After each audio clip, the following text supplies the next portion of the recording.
Okay, hi everyone, this is Rashmi. आप सभी का यार रश्मि सिन्हा चैनल में बहुत बहुत स्वागत है।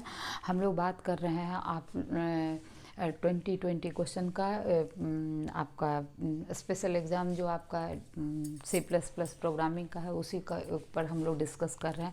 फटाफट वीडियो को लाइक करके शेयर कर दीजिए। हम लोग बात किसकी कर रहे हैं, तो कहता है किसी दिन आपका जो ब्रिटिश पाउंड है वो इक्विवेलेंट टू US डॉलर इतना दिया हुआ है। खैर कोई बात नहीं है। फिर फ्रेंच फ्रांक जो है वो इतना डॉलर के इक्विवेलेंट है। जर्मन डेस्मार्क है वो इतना है। जापानीज येन का वैल्यू इतना है, डॉलर के इक्विवेलेंट है ना। तो इस तरह से आपका कुछ इनपुट आपको यहाँ दिया हुआ है, ठीक है। इसको मैंने यहाँ लिख दिया है कि ये सब जो है फ्रेंच फ्रांक इतना डॉलर के इक्विवेलेंट है, जापानीज येन इतना डॉलर के इक्विवेलेंट है, ठीक है। तो अब आपको क्या करना है कि आपको इनपुट दिया जा रहा है डॉलर में और आउटपुट लेना है ये सब में कन्वर्ट करके, हर किसी को कन्वर्ट कर देना है, ठीक है ना। तो आउटपुट आएगा किस में, ब्रिटिश आप इनपुट करिएगा डॉलर में, ब्रिटिश पाउंड में आउटपुट आएगा, फ्रेंच फ्रांच में आउटपुट आएगा, है ना, जापानीज येन में आउटपुट आएगा। तो इस तरह से आउटपुट आएगा। इसके लिए आपको C++ में प्रोग्राम लिखना, ठीक है। तो अगर C++ में प्रोग्राम लिखेगा तो अच्छी आदत है कि हम लोग क्लास को यूज करके करें। तो यहाँ हमने क्लास यूनिट नाम ले लिया, आप कुछ भी नाम ले सकते हैं। अब यहाँ D जो है इनपुट आपका डॉलर है, डॉलर इनपुट आप देंगे, उसको हम इंटीजर D मान लिया। और बाकी ये जो 4 वेरिएबल हैं ये आपको जो गिवन है उसको स्टोर करने के लिए हम मान लिए कि भाई आपका ब्रिटिश पाउंड है, इतना बड़ा लिखने के अपेक्षा हमने BP लिख दिया है, ठीक ना।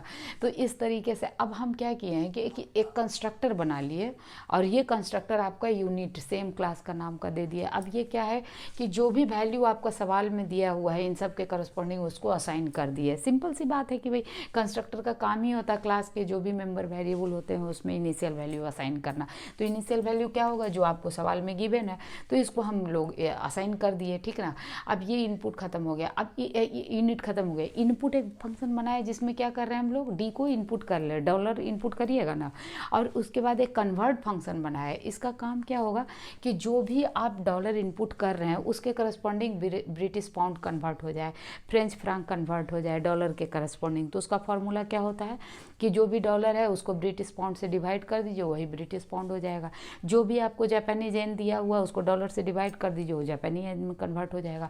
और सबको यहाँ प्रिंट कर दीजिए और कन्वर्ट फंक्शन खत्म। और मेन में आप इसको कॉल करिए कि भाई पहले एक ऑब्जेक्ट U1 बनाए, तो ये इसका काम क्या है, ये कंस्ट्रक्टर कॉल करेगा और इस तरह से UN के अंदर ये जितने में वेरिएबल आपने इनिशियल डाला है उसको अलोकेट कर देगा। अब उसके बाद UN के लिए आप क्या कॉल किए, इनपुट कॉल किए। तो इसमें जो D डेटा है और डॉलर है उसमें जो भी वैल्यू आप इनपुट करिएगा सो चला जाएगा।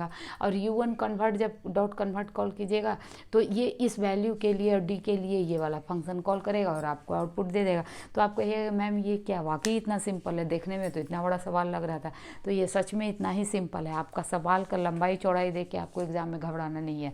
It is very simple. आपको कितना भी लंबा चौड़ा सवाल लिखा रहे, आराम से प्यार से पढ़िए और उसको स्टेप्स में जो भी दिया हुआ है इनपुट आउटपुट करके उसको इस तरह से सिमुलेट करिएगा। तो आप कमेंट करके ज़रूर बताइए आपको मेरा वीडियो कैसा लगा, आपको ये सवाल समझ में आया नहीं आया। अगर नहीं आया तो एक बार और वीडियो को देख लीजिए और लाइक शेयर करना नहीं भूलिए, ठीक है। इसी के साथ मैं आप लोगों को all the best, good luck, thank you so much for watching this video, thank you so much, okay.